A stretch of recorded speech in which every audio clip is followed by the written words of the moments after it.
हमारे गुरु दादा भगवान, गीता भगवान, अम्मा जी को करोड़ों करोड़ों दंडवत प्रणाम है, करोड़ों करोड़ों नमन है। अब हम गीता पे आ जाते हैं। पिछली बार हमने ये श्लोक पढ़ा था, संपूर्ण प्राणियों की जो रात परमात्मा से विमुक्ता है उसमें संयमी मनुष्य जागता है, और जिसमें सब प्राणी जागते हैं यानी भोग संग्रह में लगे रहते हैं, वह तत्व को जानने वाले मुनि की दृष्टि में रात है। तो संसार के लोग जिसमें जागते हैं, रुपया, पैसा, कपड़ा, शादी, पार्टी, ये वो, कपड़े लत्ते, खाना पीना, बड़ा घर, बड़ी गाड़ी, मार लगे पड़े इन्हीं चीज़ों में, तो वो जो ज्ञानी है उसके लिए वो रात के समान है, और उनके लिए वो सब दिन के समान है। और जिसमें ज्ञानी जागता है परमात्मा तत्व के लिए, भगवान के लिए, भक्ति के लिए, भगवान से प्रेम के लिए, भजन के लिए, सबके हित के लिए, उससे संसार के लोग सोए पड़े। ठीक, तो ये बहुत स्थूल तरह से आपको बता दिया कि हमने पिछली बार अच्छी तरह से ले लिया था श्लोक। अब हम दूसरा श्लोक लेते हैं। जैसे संपूर्ण नदियाँ जल चारों तरफ से जल द्वारा परिपूर्ण समुद्र में आकर मिलता है, परंतु समुद्र अपनी मर्यादा में अचल स्थित रहता है, ऐसे ही संपूर्ण भोग पदार्थ जिस संयमी मनुष्य को विकार उत्पन्न किए बिना ही प्राप्त होते हैं, वही मनुष्य परम शांति को प्राप्त होता है, भोगों की कामना वाला नहीं। जैसे जब बारिश होती है तो नदियों में क्या होता है, बाढ़ आ जाती है। जो तालाब होते हैं उनमें क्या होता है, ओवरफ्लो कर जाते हैं, बहुत ज़्यादा बारिश होती है तो पानी बहुत बढ़ जाता है, और जब बहुत गर्मी पड़ती है तो क्या होता है, सूख जाते हैं। पर जो समुद्र है वो कितनी भी गर्मी पड़े तो भी अपनी मर्यादा का उल्लंघन नहीं करता, और कितनी भी बारिश हो तो भी वो उतना की उतना ही रहता है। या समुद्र भी बढ़ और घट जाता है, बोलिए नहीं, वो ज्यों का त्यों रहता है। तो कहा इसी प्रकार बिल्कुल सेम जो तत्व को जानने वाला पुरुष है, जो भक्ति वाला पुरुष है, जिसका भगवान से अनन्य प्रेम है, वो कितनी भी अनुकूलता आ जाए, कितने भी भोग पदार्थ आ जाए, कितनी भी मान बढ़ाई हो जाए, कितना भी सुख आराम मिल जाए, कितनी भी चीज़ें आ जाए, पर वो खुश नहीं होता। मतलब बहुत उछलता नहीं है, बहुत वो नहीं होता, बहुत एक्साइटेड नहीं होता, और कितना भी दुख आ जाए वो बहुत ज़्यादा परेशान नहीं होता। जैसे समुद्र सम शांत रहता है हर बात में, तो उसमें विकार उत्पन्न नहीं होते। विकार क्या है, उत्पन्न नहीं होते, वो सुखी दुखी नहीं होता। संसार में क्या है, पोता हो गया, मार सेलिब्रेट करेंगे, मार खुश होंगे, मार ये करेंगे वो करेंगे, घर बनाएंगे तो मार खुश होंगे, कुछ भी करेंगे तो मार खुश होंगे, और ज़रा भी दुख आ जाएगा तो मार रोएंगे, हाय हल्ला मचाएंगे। संसार में ऐसे ही करते हैं लोग, नहीं करते हैं, ऐसे ही करते हैं, बहुत ज़्यादा खुश और बहुत ज़्यादा दुखी। तो बोले जो सब मतलब जो मुनि है या जो भगवान से प्रेम, भगवान का प्रेमी है, जो भक्त है, वो हर चीज़ में सम और शांत रहता है, वो सुखी दुखी नहीं होता है। बहुत भोगों के मिलने पर और या दुख के आने पे दोनों में वो सम और शांत रहता है, क्योंकि उसकी खुशी, ध्यान दीजिएगा, उसकी खुशी भोग पदार्थों से नहीं है, उसकी खुशी परमात्मा तत्व से है, भगवान से। तो हमारी खुशी का कारण संसार है या भगवान। देखिए, माँ की आसक्ति बेटे में होती है, पति की आसक्ति पत्नी में होती है या पैसे में होती है, पुरुष की आसक्ति किस में होती है, तो पत्नी में या पैसों में। बच्चों में भी होती है पर इतनी नहीं होती जितनी माँ की होती है। ज़रा भी अप डाउन होंगे, पैसा अप डाउन होगा, कुछ होगा तो उसका मन चलेगा। और जो ज्ञानवान है वो कहता है सब भगवान का है, तो सम और शांत रहता। कहता है मेरे तो गिरधर गोपाल, दूसरों ना को। जिनके मन में भोग पदार्थों की कामना है जो पदार्थों को ही महत्व देते हैं उनकी दृष्टि पदार्थों की तरफ ही है। कह रहे हैं जिनकी दृष्टि में भोग पदार्थ ही सब कुछ है, उनकी दृष्टि किसकी तरफ है? भोग पदार्थों।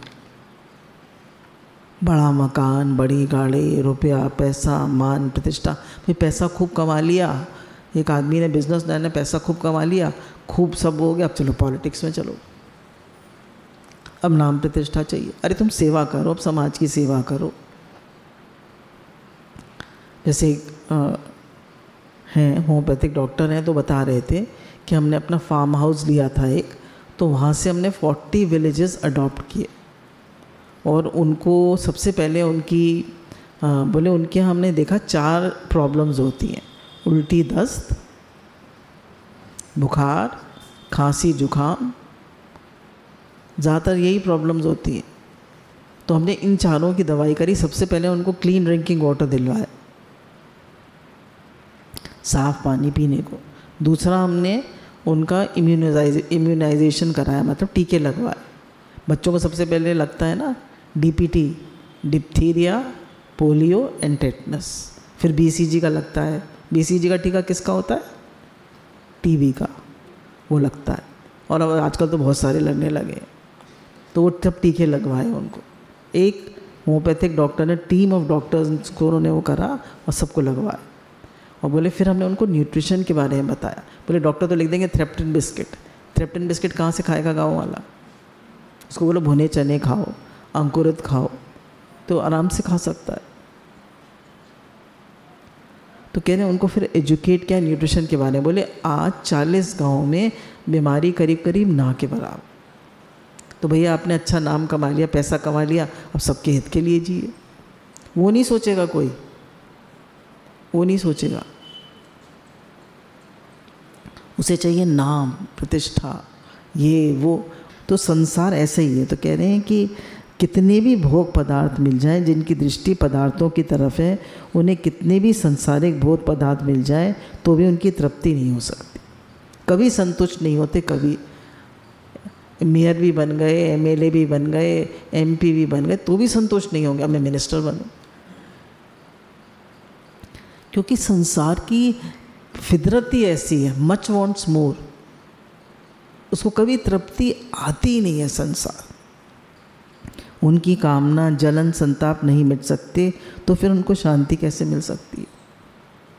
बोले जिनको भोग पदार्थ चाहिए तो उनको भोग पदार्थों की कामना कभी मिटती ही नहीं है, इसलिए उनको शांति मिल ही नहीं सकती। समझ रहे? उनके भोग पदार्थों की कामना मिटती ही नहीं है, इसलिए उन्हें कभी शांति जीवन भर मिलती ही नहीं है। जिसकी दृष्टि संसार की तरफ है, भगवान की तरफ नहीं है, वो सिर्फ मैं मेरे के दायरे में है। मैं मेरे के दायरे में तो अप डाउन होगा, कभी कुछ, कभी कुछ, कभी कुछ। तो वो हमेशा अशांत ही रहता है, वो कभी शांत नहीं होता, क्योंकि उसकी दृष्टि संसार की तरफ है, भोग पदार्थों की तरफ है। कारण कि चेतन स्वरूप की तृप्ति जड़ पदार्थों से हो ही नहीं सकती। कह रहे हैं आप चेतन हैं और आप जड़ से सुख और शांति चाहते।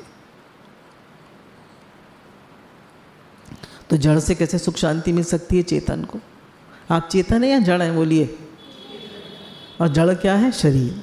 शरीर, मन, बुद्धि, ये सब जड़ है, पर उनमें उनको चेतनता देने वाला कौन है? परमात्मा, चेतन तत्व। अब ये पंखा जो है जड़ है, करंट चेतन। दृष्टांत के लिए बिना करंट के तो पंखा नहीं चलेगा, तो करंट तो परमात्मा है ना, चेतन तत्व है। तो हम तो चेतन तत्व हैं, तो हमें जड़ से कैसे शांति मिल जाएगी? और हम जड़ से शांति लगाने में लगे रहते हैं। इतना हो जाएगा तो मैं खुश हो जाऊंगा, उतना हो जाएगा तो मैं खुश हो जाऊंगा, ये और मिल जाए, वो और मिल जाए, ऐसा और हो जाए, वैसा और हो जाए। कभी खुश नहीं होंगे। ध्यान दीजिएगा, कभी खुश नहीं होंगे, कभी तृप्ति नहीं आएगी, क्योंकि जड़ से चेतन को कभी शांति, तृप्ति, खुशी आ ही नहीं सकती। इम्पॉसिबल। आप बताइए कोई संसार में तृप्त हो गया हो? बिल गेट्स हो गए, एलन मस्क हो गया, जो आजकल वर्ल्ड का रिचेस्ट चल रहा है, एलन मस्क, वो हो गया? कोई हो गया? बताइए। ज़्यादातर का तो डाइवोर्स ही हो जाता है। कौन खुश है? कौन तृप्त है? कौन संतुष्ट है? तो जो भगवान में लगे हुए, उनके पास भले ही ज़्यादा कुछ नहीं हो, फिर भी वो खुश हैं, तृप्त हैं, क्योंकि उनकी दृष्टि भोगों पे नहीं है, उनकी दृष्टि भगवान पर है, चेतन तत्व पर है। तो चेतन तत्व को चेतन तत्व से ही संतुष्टि आएगी, जड़ से नहीं आएगी। अब देखिए, एक बहुत मार्गे की और बहुत गूढ़ बात है। अतः जब मनुष्य कामना रहित हो जाता है तब उससे सभी वस्तुएं प्रसन्न हो जाती। कह रहे हैं जब मनुष्य को कुछ नहीं चाहिए, वो कामना रहित हो जाता है, तब सभी वस्तुएं उससे प्रसन्न हो जाती हैं। और वस्तुओं के प्रसन्न होने की पहचान ये है कि उस निष्काम महापुरुष के पास आवश्यक वस्तुएं अपने आप आने लगती। कह रहे हैं जो निष्काम महापुरुष होता है उसके पास आवश्यक वस्तुएं अपने आप आने लगती हैं, क्योंकि निष्काम व्यक्ति से सब वस्तुएं बहुत प्रसन्न हो जाती, खुश हो जाती हैं। किसको तो कुछ चाहिए नहीं, जिसको कुछ नहीं चाहिए, आपके 4 बेटे हैं, अब एक को कुछ नहीं चाहिए, तो आप क्या करेंगे? क्या करेंगे बताइए? सबसे ज़्यादा ध्यान किसका रखेंगी? हैं? जिसको कुछ नहीं चाहिए, अरे ये तो कुछ मांगता ही नहीं है, सबसे पहले इसको देखो। और जो हर समय मांगता रहता है उसको कहेंगे ये तो मांगता है तो उसको तो मिल ही जाता है, ठीक है दे रही हूँ। पर वो अगर वो जा रहा है अपने ऑफिस या अपने क्लिनिक या अपनी दुकान, तो पहले कहेंगे भाई ये खा जाए, ये तो मांगता ही नहीं है, कभी कुछ तो भाग जाएगा ऐसे। तो निष्काम के पास, निष्काम व्यक्ति के पास वस्तुएं आती हैं उसकी सेवा करने के लिए, वो उससे प्रसन्न हो जाती हैं और सब वस्तुएं उसके पास सेवा। ये प्रकृति का नियम है। उसके पास आकर सफल होने के लिए वस्तुएं ललायत रहती हैं। कह रहे वस्तुएं उसके पास क्यों आने को ललायत रहती हैं? सफल होने के लिए। वस्तुएं सब सफल होना चाहती हैं। आप भी होते हैं ना, आपको इस महात्मा के पास आप जाएं, वो कहें लाओ भाई लाओ, तो आप उनको देना पसंद करेंगे। और आपको खूब ज्ञान सुनाए, सत्संग सुनाए और कुछ मांगे ना, तो आप देना पसंद करेंगे? आपका मन करेगा मैं भी कुछ सेवा कर दूँ। परंतु कामना न रहने के कारण वस्तुएं प्राप्त होने पर अथवा न होने पर भी उसके भीतर कोई विकार उत्पन्न नहीं होता। पर कह रहे हैं उसको आप तो दे जाओ या मत दो, उसको कोई विकार उत्पन्न नहीं होता। वो तो सम और शांत है, वो तो अपनी महिमा में स्थित है। उसकी दृष्टि वस्तुओं का कोई मूल महत्व है ही नहीं। इसके विपरीत कामना वाले मनुष्य के वस्तुएं प्राप्त हों अथवा न हों, उसके भीतर सदा अशांति बनी रहती। कह रहे हैं जो गुरु हैं, गुरुजन हैं, जो महात्मा जन हैं, जो भक्त जन हैं, उनको उनके मन में वो सम और शांत रहते हैं, वस्तु मिले न मिले। पर जो व्यक्ति कामना वाला है, संसार को महत्व देता है, तो उसको वस्तु मिले चाहे न मिले, वो हमेशा अशांति रहता है। समझ रहे हैं? बहुत मिल गया तो शांति हो जाएगी संसार की कामना वाले को? बोलिए, आप लोग अपने एक्सपीरियंस से बोलिए, होगी क्या शांति?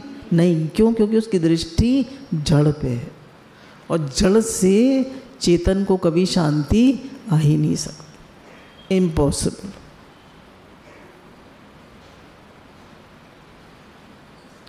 तो इसलिए, और वस्तुएं भी नहीं आती हैं उसके पास, क्योंकि वो उसके पास जाना चाहती हैं जो उनका सदुपयोग करता है, जो उनको सबके हित में लगाता है, जो सबके हित के लिए जीता है। ये भी बहुत फेमस श्लोक है, ये हम लोग पढ़ रहे हैं। जो मनुष्य संपूर्ण कामनाओं का त्याग, स्पृहा रहित, ममता रहित, अहमता रहित होकर आचरण करता है, वह शांति को प्राप्त होता है। या पुमान सर्वान कामान व्याहाय निस्पृहा निर्ममो निरहंकार चरित स शांतिमति गच्छति। कहने अब आपको शांति कैसे मिलेगी?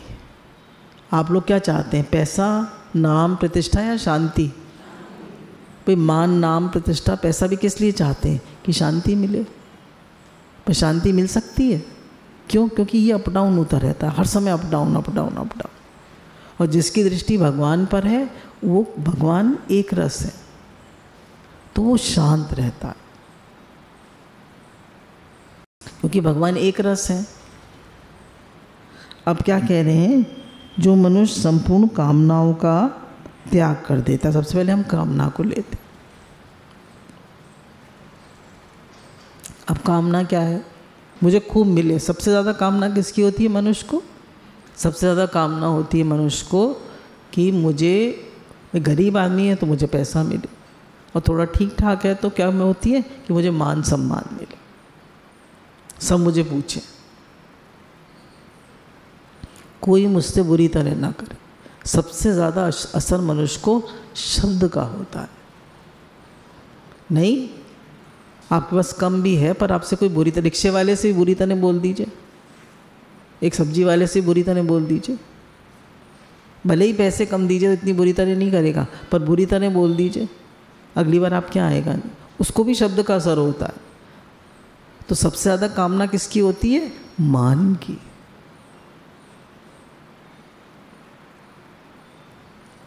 तो एक बात बहुत अच्छी वाणी में सुनी थी कि अगर कोई हमारा मान करता है तो हमारी बड़ाई है या मान करने वाले की बड़ाई है? बोलिए।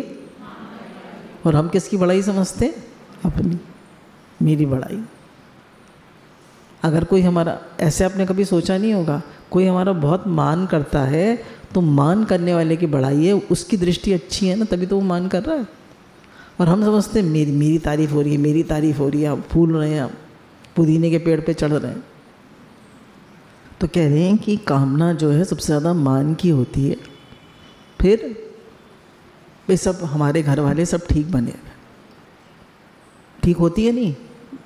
भगवान ने कहा कि हे अर्जुन तू असंसारी बन, तो हमारी कामना की सब ठीक बना रहे, हमें दुख देती रहे, तो ये कामना भी मत रखिए। मान की कामना, फिर पैसा हो, प्रतिष्ठा हो, मान सम्मान हो, तो कह रहे हैं हर चीज़ की कामना को छोड़ दीजिए। एक कामना कर सकते हैं कि मेरी रति मति गति भगवान में लगे, मेरा भगवान से प्रेम बढ़े। और ये कामना नहीं है, ये हमारा अपने स्वरूप की वो है, ये हमारा जन्म सिद्ध अधिकार। और मेरा जीवन विराट जीवन हो, सेवा। सेवा मतलब सेवा का भी बहुत संकल्प नहीं करना चाहिए, पर मेरा जीवन सबके लिए हो, मेरा तन मन धन सबके काम आए। देखिए, आप छोटे दायरे में रहते हैं, केवल अपने मैं मेरे के दायरे में बच्चों के लिए सोचते रहते हैं, तो आप हमेशा, आपका ध्यान बच्चों की तरफ रहता है। तो अगर माँ का ध्यान हमेशा इस पे रहता है कि मेरा बच्चा मोटा हो गया, मेरा बच्चा पतला हो गया, मेरा बच्चा गोरा हो गया, मेरा बच्चा काला हो गया, मेरे बच्चे को ये हो गया, मेरे बच्चे को हो गया, तो उसकी दृष्टि किस पर है? मांस पे। तो माँ को किसकी और कसाई की दृष्टि किस पे होती है? मांस पे। तो माँ क्या हुई? कसाई हुई। जो भी हमें मिले हैं सबको भगवान के समर्पित करिए, सब भगवान के हैं, भगवान इनकी संभाल करेंगे, और जो हमसे सेवा बन पड़ती है वो हम कर सकते हैं। तो अब कह रहे हैं जो मनुष्य संपूर्ण कामनाओं का त्याग कर देता, सबको भगवान को अर्पण कर देता है कि सब भगवान आपके हैं, आप इनको चला रहे हैं, मैं तो खाली सेवा कर सकता हूँ, मैं किसी को चलाने वाला नहीं हूँ। आप हैं चलाने वाले, घर परिवार को चलाने वाले आप हैं, सबको बच्चों को खींच के बड़ा करने वाले आप हैं, घर को चलाने वाले आप हैं। हमारे हाथ में कुछ है नहीं ज़्यादा, हम ज़बरदस्ती अपने को कर्ता भोक्ता मानते हैं। तो कह रहे हैं कि अप्राप्त वस्तु की इच्छा का नाम कामना है, और स्थित प्रज्ञ पुरुष संपूर्ण कामनाओं का त्याग कर देता है। कामनाओं का त्याग कर देने पर भी शरीर के निर्वाह मात्र के लिए, देखिए कामना का त्याग कर दिया, अब स्पृहा क्या होती है ये बता रहे हैं। कामनाओं का त्याग कर दिया पर निर्वाह के लिए, भैया रोटी तो मिलती रहे, रहने के लिए कुटिया तो हो, कह रहे इसकी भी इच्छा का नाम स्पृहा है। तो संपूर्ण कामनाओं का त्याग कर देता है और बिल्कुल वो रहता है। बोले जिसको ये है कि भाई थोड़ा तो हो, भाई मेरा एक कोई संत महात्मा है, उन्होंने घर का त्याग कर दिया, पर उसको ये होता है कि मेरे को एक कुटिया तो मिल जाए, मेरे को रोटी तो मिल जाए। तो बोले ये जो रोटी की इच्छा है और एक कुटिया की इच्छा है, इसका नाम स्पृहा है। तो उसका भी वो त्याग कर देता है। फिर ममता रहित, ममता रहित।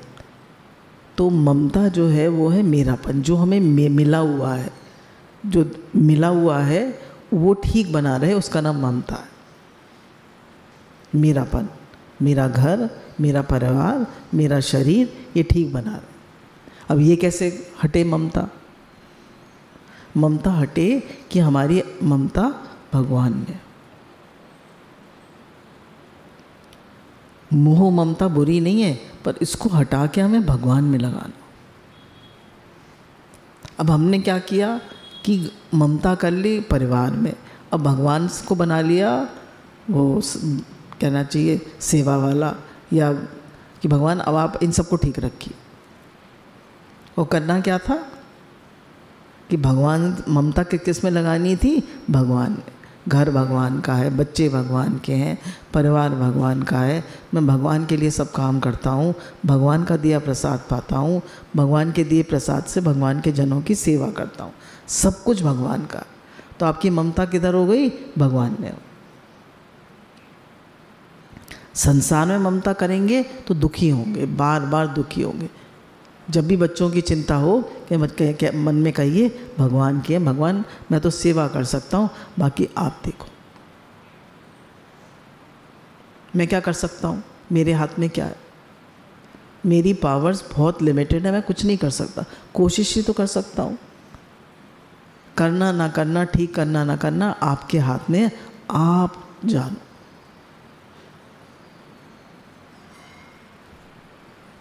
ममता रहित, अहंकार रहित होकर आचरण करता है।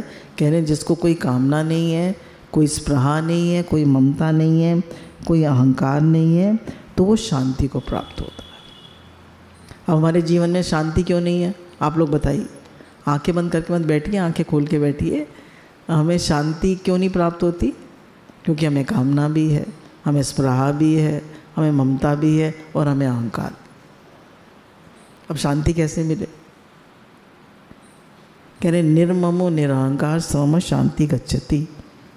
तो जो निर्मम हो, निरहंकार है, उसी को शांति मिलती है, संसारी पुरुष को शांति नहीं मिलती।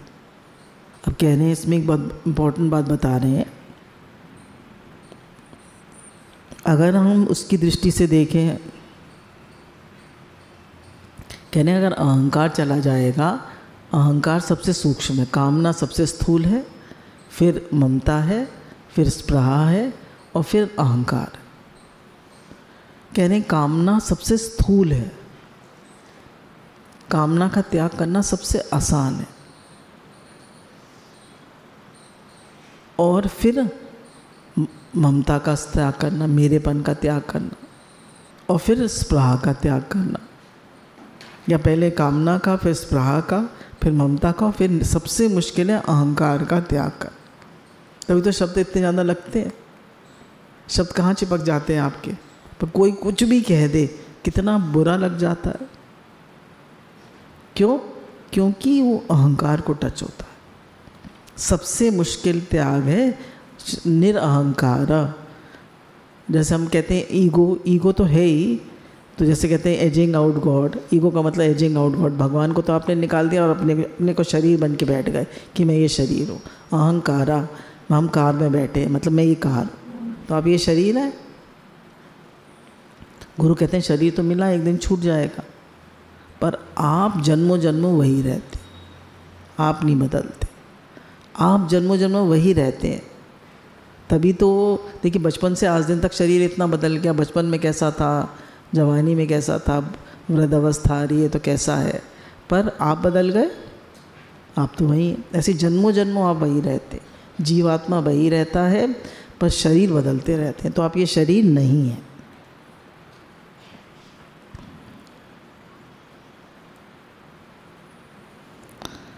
कहने निर्मम, वो सब चीज़ों का त्याग कर देता है, क्योंकि वो कहता है जितनी भी चीज़ें मुझे मिली हैं वो संसार से मिली हैं, भूल से मैंने अपनी मान ली है, और वो मुझे सेवा के लिए मिली है, वो उनको सेवा में लगा देता। शरीर, पदार्थ, इंद्रियां, जितना भी कुछ उससे मिला है, धन, पदार्थ, ये सब मुझे सेवा के लिए मिले हैं, मैं सेवा में लगा देता, अपना नहीं मानता।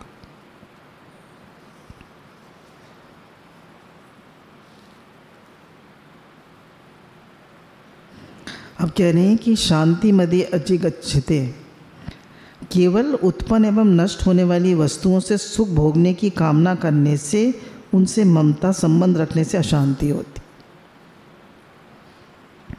कह रहे हैं जो उत्पन्न और नष्ट होने वाली चीज़ें हैं उनसे संबंध ममता रखने से अशांति होती।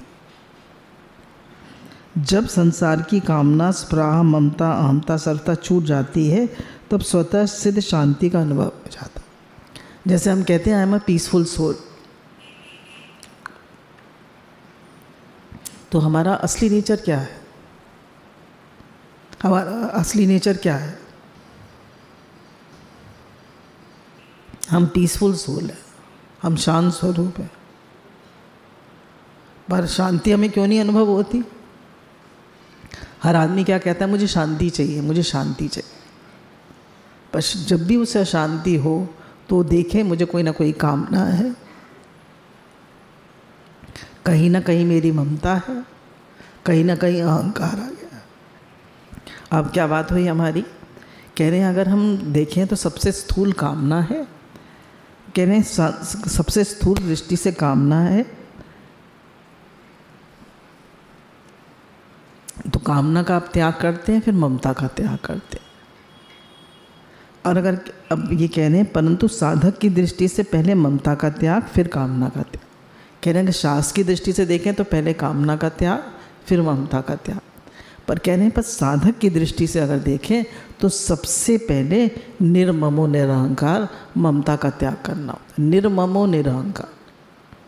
देखिए पहले घेरा भार किसका है? ममता का, मेरे वालों का। पहले मेरापन त्यागेंगे तब अहंकार पे आएंगे।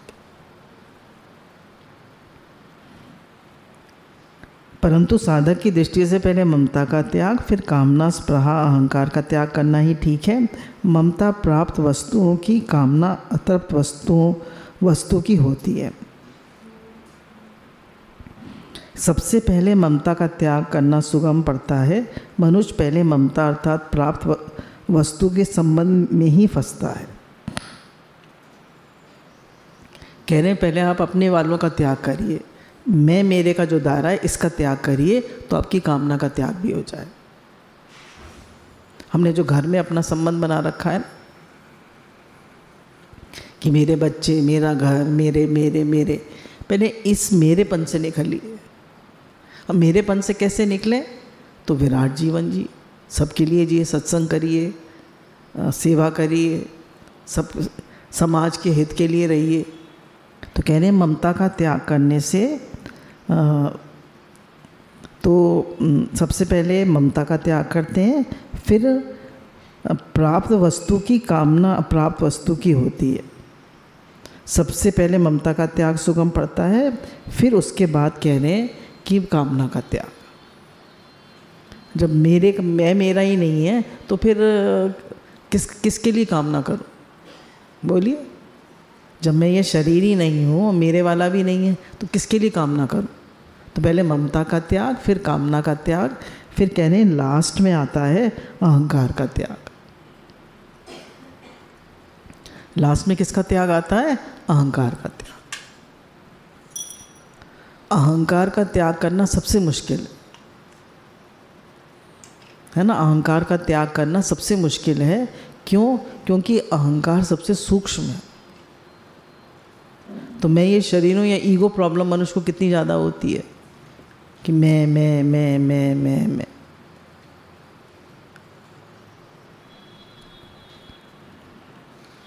तो अपने अहंकार का भी त्याग करे, ममता का भी त्याग करे, कामना का भी त्याग करे। पर सबसे पहले ममता का करे, फिर कामना का करे, और फिर अहंकार का त्याग स्वतः ही हो जाए। मेरा कुछ नहीं है क्योंकि मेरी किसी वस्तु, व्यक्ति, परिस्थिति, घटना, अवस्था आदि पर स्वतंत्र अधिकार नहीं। कह रहे मेरा कुछ नहीं है क्योंकि आपका स्वतंत्र अधिकार है किसी पे। आप किसी को हमेशा बना के रख सकते हैं? बोलिए। बच्चों को, घर को, परिवार को, किसी को हमेशा बना के रख सकते हैं? रख सकते हैं बना के? नहीं रख सकते। तो कहने किसी पर भी हमारा स्वतंत्र अधिकार नहीं है। जब मेरा कुछ नहीं है तो मेरे को कुछ नहीं चाहिए। जब मेरा कुछ नहीं है तो मेरे को कुछ नहीं चाहिए। बोलिए। जब मेरा कुछ नहीं है तो मेरे को कुछ चाहिए? नहीं चाहिए। क्योंकि अगर शरीर मेरा है तो मेरे को अन्न जल वस्त्र आदि की आवश्यकता है, पर जब शरीर मेरा है ही नहीं तो मेरे को किसी की कुछ भी आवश्यकता नहीं है। जब मेरा कुछ भी नहीं है तो मेरे को किसकी आवश्यकता है? जब शरीर भी मेरा नहीं है, बच्चे भी मेरे नहीं हैं, घर भी मेरा नहीं है, सब भगवान का है। अगर आप ऐसे कहते हैं मेरा कुछ नहीं है तो आप मायूस हो जाते हैं, पर भगवान का तो मान सकते हैं, है ही भगवान का। तो जब सब कुछ भगवान का है तो फिर मेरा है ही नहीं तो फिर मुझे क्या चाहिए? जब मेरा कुछ नहीं है, मेरे को कुछ नहीं चाहिए तो मैं क्या रहा? जब मेरा कुछ नहीं है और तो मेरे को कुछ चाहिए भी नहीं तो फिर मैं क्या रहा? क्योंकि मैं तो किसी वस्तु, शरीर, स्थिति आदि को पकड़ने से ही होता। कह रहे मैं कब होता है? जब हम किसी व्यक्ति, वस्तु, घटना, परिस्थिति को पकड़ते हैं तभी मैं होता।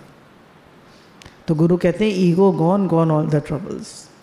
अहंकार गया तो सारे दुख, सब चीज़ें गई। घरों में लड़ाई झगड़ा किसका है? अहंकार का। आजकल इतनी जल्दी डाइवोर्स क्यों हो जाते हैं? अहंकार के कारण। आजकल इतना ब्लड प्रेशर हाई, इतना और सारी प्रॉब्लम्स क्यों? वेट बढ़ रहा है लोगों का, ब्लड प्रेशर हाई हो रहा है, एसिडिटी, गैस, इतनी सारी प्रॉब्लम्स क्यों? सब अहमता ममता के कारण। तो जितना मैंपन प्रबल होगा उतना ही कहने दुख होगा। अगर जीवन में हम दुखी हैं तो हमारा अहंकार बहुत प्रबल है। तो कहने सबसे पहले आप ममता का त्याग करिए, मेरेपन का, फिर आपसे स्वतः ही कामना का त्याग हो जाएगा और फिर अहंकार का भी त्याग हो जाएगा। अहंकार सबसे सूक्ष्म है, उसका त्याग करना इतना आसान नहीं है। तो तभी कहा निर्ममो निरहंकार स शांतिमति गच्छति, व्याय कामान निस्पृह निर्ममो निरहंकार चरित स शांतिमति अधिगच्छति। थोड़ी देर हम लोग 5 मिनट मेडिटेट कर लेते हैं।